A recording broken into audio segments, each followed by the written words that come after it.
Hello! Good day everyone! Welcome! Again, this is Gabriel Gamana. On this video, we will start to tackle Chapter 2, which is the systems of equation, with its first topic, the so-called Jacobi Iteration. But before I dive into the topic, let me first introduce the chapter itself. So let's start! In Chapter 1, we determine the value of x that satisfies a single equation, f of x equals 0. Now, we will deal with the case of determining the values of x sub 1, x sub 2, up to x sub n that simultaneously satisfies a set of equations. Such system can be either linear or nonlinear. The general form of linear algebraic equations is given by the equation, while rewriting the equation in matrix form can give us.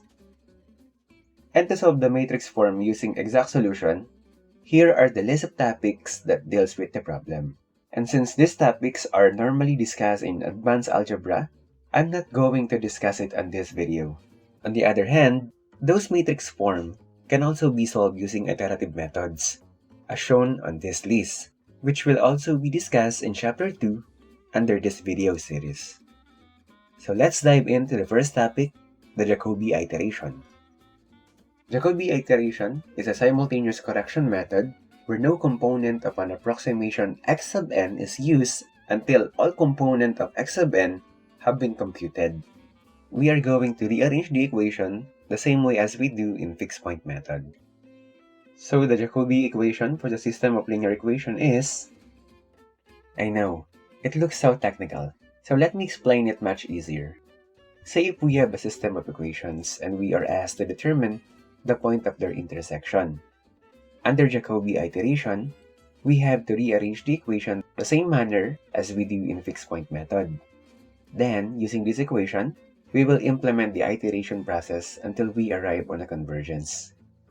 Speaking of convergence, in order for the Jacobi iteration to converge, the diagonal element must be greater than the off-diagonal element.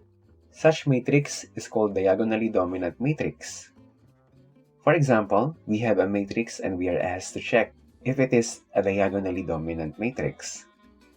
For the first row, the absolute value of 6 must be greater than the absolute value of -2 plus the absolute value of 1, as well as for the other rows. To deeply understand the principle, let's solve a problem. Find the solution for the system of linear equations below with a stopping criterion of 0.001. Obviously, this is the example I used to test the diagonal dominance of a matrix, so the problem will converge using Jacobi iteration. And before we start the solution, let's rearrange the equation as what we did in the fixed point method. So x sub n plus 1 is equals to 1 over 6 multiplied by 11 minus -2 multiplied by y sub n minus z sub n, and for y sub n plus 1, that is equals to 1 over 7 times 5 minus -2 multiplied by x sub n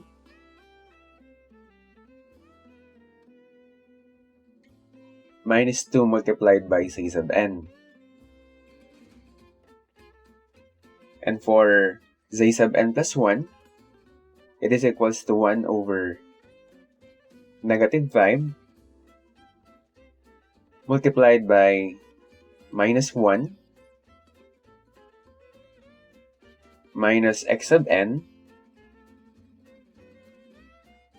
minus 2 multiplied by y sub n.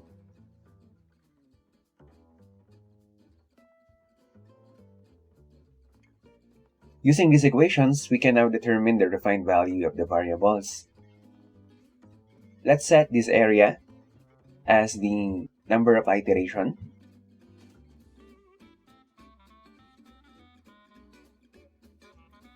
The value of x sub n,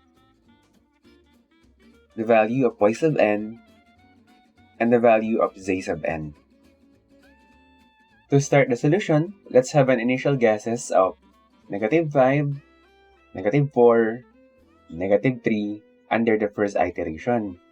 Then immediately, let's determine the defined value of the variables. So x sub n plus 1 is equals to 1 over 6 times 11 plus 2 multiplied by -4 minus -3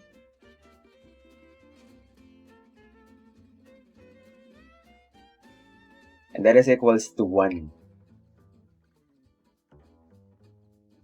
For y sub n plus 1, that is equals to 1 over 7 multiplied by 5 plus 2 times -5 minus 2 times -3. And that is equals to 0.143. For z sub n plus 1, that is equals to 1 over -5 times -1 minus 1 times -5 minus 2 times -4.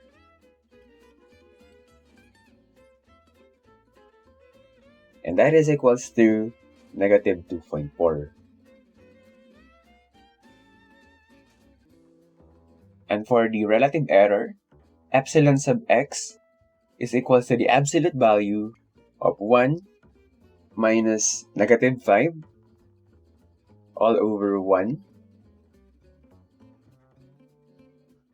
And that is equals to 6, which is greater than the stopping criterion.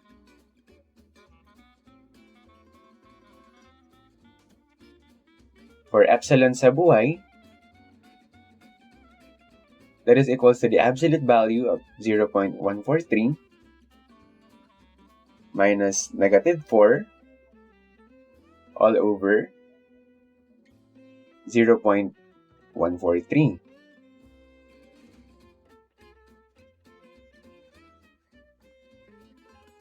And that is equals to 29, which is greater than the stopping criterion.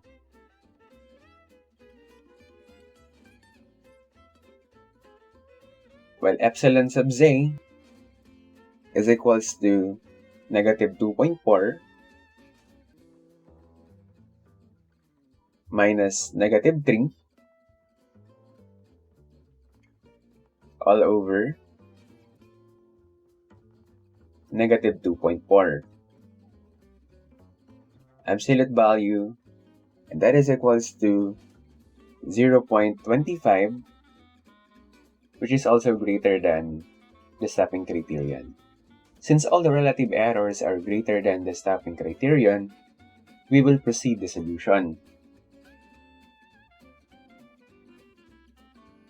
For the second iteration, the refined value of the limits will become 1, 0.143, and -2.4. Then immediately, let's determine the refined value of the variables. So x sub n plus 1 is equals to 1 over 6 multiplied by 11 plus 2 times 0.143 minus -2.4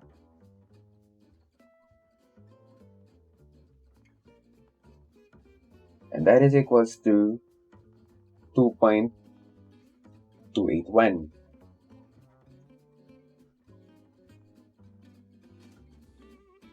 For y sub n plus 1, that is equals to 1 over 7 multiplied by 5 plus 2 times 1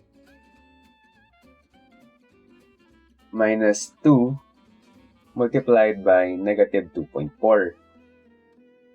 And that is equals to 1.686. while for z sub n plus 1, that is equals to 1 over negative 5 multiplied by negative 1 minus 1 minus 2 multiplied by 0.143.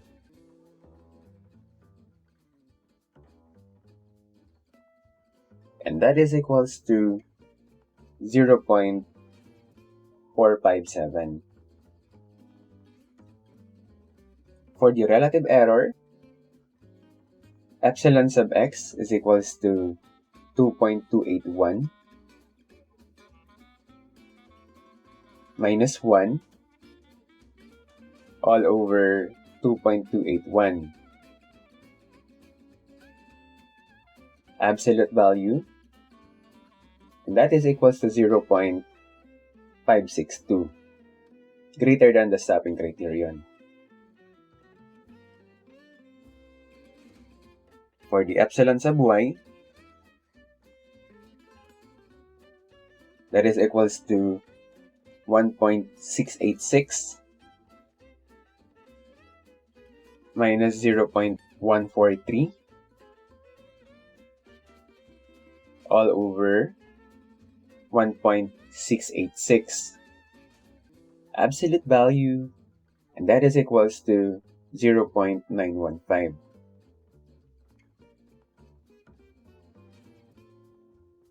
Greater than the stopping criterion. And for the epsilon sub z, that is equals to 0.457 minus negative 2.4 all over 0.457 absolute value, and that is equals to 6.25, still greater than the stopping criterion. Since all of the relative errors are greater than the stopping criterion, we will proceed the solution. So for the third iteration, the refined value of the limits will become 2.281, 1.686, and 0.457. Well, now I suppose that you now understand how to determine the point that satisfies simultaneously the equations using Jacobi iteration. So let me now show you my MS Excel computation that presents the convergence of the solution. As you see, it took 10 iterations to satisfy the stopping criterion with the point value of 2, 1, and 1. It means that this equation will simultaneously satisfy with the said coordinates. So that concludes the discussion of the manual computation using Jacobi iteration. This last part of the video is for the computerized computation using Jacobi iteration. Again, insert another module for our new method and rename it as Jacobi iteration. Then, create a sub-procedure and name it as Jacobi. Then, let's define the variable and their variable types. This time, we will use a variable that contains more than one value, the so-called array. Array is a multi-dimensional function that contains a vast amount of information, so instead of using hundreds of variables, we will now use a single array that can contain hundreds of information or even thousands. Well, to make it simple, the variables that we defined earlier as string, integers, and double can contain only one value, like the letter A on this equation. While array, on the other hand, is a matrix of information. It can be one-dimensional or multi-dimensional. So this type of array is called dynamic array, since the size is not yet determined due to the fact that the problems have different matrix sizes. Instead of putting the content of matrix one by one inside the VBA, we will use input box and will just select the content of the matrix within MS Excel. Then, using ubound function, we will determine the size of the matrix. And using the redeem function, we will now specify the size of the matrix which is left blank before the selection of the matrix info.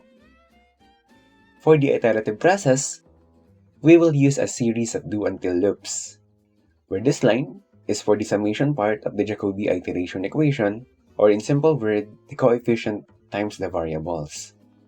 While this line over here is the full equation of Jacobi iteration. While the set of lines will repeat the process in other equations. I just want to highlight that to extract the maximum content of this array, we will use worksheet function. And to present the output of BBA after satisfying the iterative process, we will use do-until loop since we have 3 different outputs with the aid of a message box. So if I run the code by pressing F5, it will ask me to select the coefficient matrix as well as the constant matrix, the initial values, and the stepping criterion. And by clicking OK, the code has a first output of 10 iterations with a root value of 2 and a relative error of 0.00297. For the second iteration, 10 iterations with root value of 1 with a relative error of 0.000405. For the third output, 10 iterations with root value of 1 and a relative error of 0.00934. So that's it for this video. Hopefully you learned something new. Thank you for watching and see you soon. Keep safe, guys.